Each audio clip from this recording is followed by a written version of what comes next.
Bonjour mes chers élèves de la 5e année de l'école Les Rossignols. Je souhaite que vous alliez bien. Alors, aujourd'hui, nous sommes lundi 6 avril 2020. On a une leçon de vocabulaire.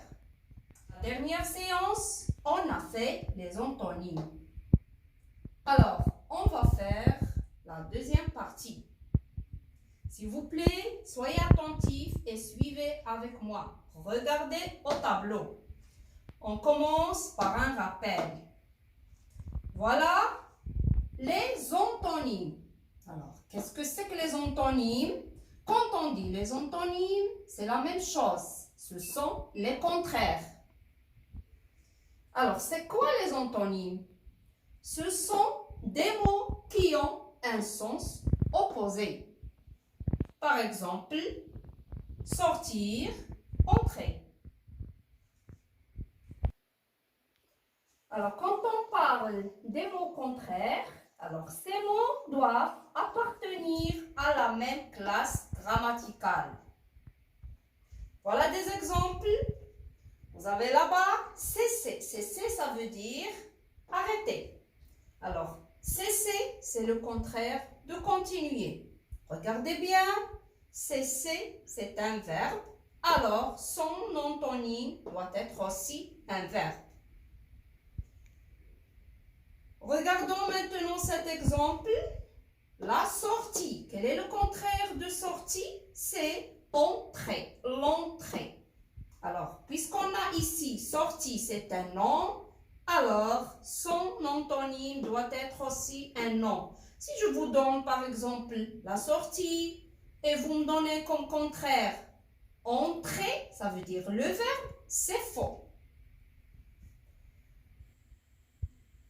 Un autre exemple des adverbes. Alors, peu, c'est un adverbe. Son contraire, c'est beaucoup. Il doit être aussi un adverbe. Observons maintenant cet exemple solide. Son contraire, c'est fragile. Alors, solide, c'est un adjectif. Fragile, c'est un adjectif. Si vous me donnez fragilité, non, c'est faux. Parce que fragilité, c'est un nom. Alors, avant de donner le contraire d'un mot, il faut chercher d'abord sa nature grammaticale. Alors, je n'ai pas écrit ici une autre nature grammaticale. Par exemple, sur, c'est le contraire de sous. Alors, on a ici comme nature grammaticale des prépositions. Suivez ici, s'il vous plaît. Les antonymes sont souvent des mots complètement différents. Voilà un exemple. Planter, par exemple, planter un arbre, son contraire, c'est arracher un arbre. Observez bien, planter est tout à fait différent du mot arracher.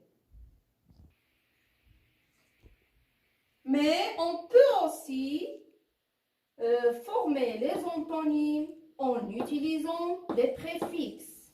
J'ai donné des exemples. Juste est le contraire de injuste. Qu'est-ce que j'ai fait ici pour chercher le contraire ou bien aussi l'antonyme? J'ai ajouté un petit mot, in, c'est-à-dire j'ai ajouté un préfixe. Content, son contraire, c'est mécontent.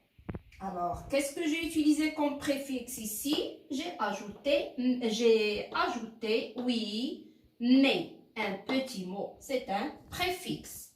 On peut trouver aussi, par exemple, agréable, son contraire, désagréable. Heureux, son contraire, malheureux. Capable, incapable. Logique, illogique. Réel, irréel. Lisible, illisible, etc.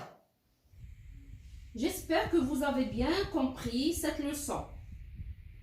Prenez vos cahiers de cours maintenant. Vous allez, comme d'habitude, écrire la date, vocabulaire, titre et vous recopiez ce schéma.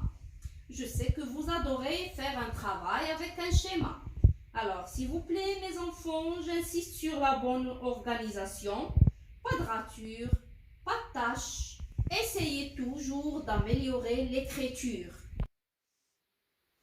Si vous avez fini, voilà des exercices. Alors, je vous invite de faire les exercices 4, 5 et 6.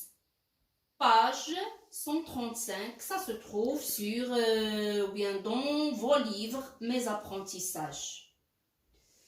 Petit B, vous allez réviser la liste des antonymes. La liste qui se trouve dans la vidéo de la première partie. Et bonne chance, mes enfants.